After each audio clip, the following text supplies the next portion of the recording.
Welcome back to CrossTalk, where all things are considered. I'm Peter Lavelle. To remind you, we're discussing the political impasse in Washington.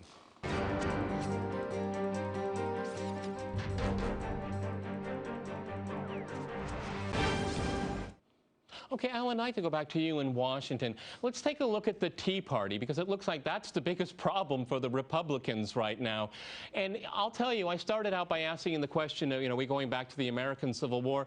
It seems to me that there's a small number of people, critical people, that just simply do not recognize the legitimacy of Barack Obama's presidency. Now, this is something tragic in American history. When that starts happening, when you don't recognize the legitimacy of the person in the office, you may not like the person, but you don't even recognize the legitimacy. This is one of the deadlocks in American political culture today. Do you agree or disagree with me?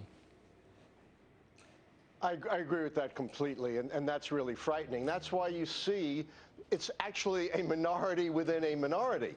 It's the far right wing or the Tea Party wing of the Republican Party that's really holding our government and perhaps our debt obligations hostage to their own ideology.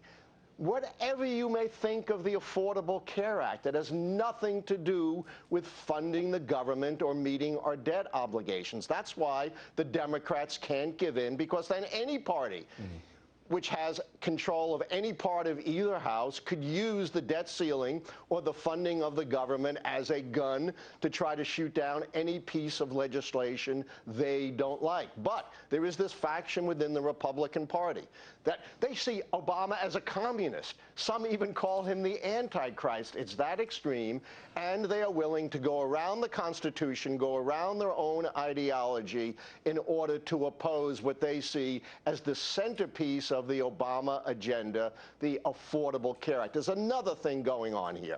The Republican Party's future is very grim demographically. Their base is white Protestants, as I noted in my book. That is the most shrinking part of the American electorate. The rising part of the electorate is racial and ethnic minorities and the non-religious. So the Republicans' time is numbered, and they're trying to do everything they can with every tactic they have to try to advance their ideological agenda while they still have a modicum of power. We see that in Washington, and we see that in the states with things like voter suppression laws, with things like extremely restrictive anti-abortion laws. They want to kind of go out like a supernova.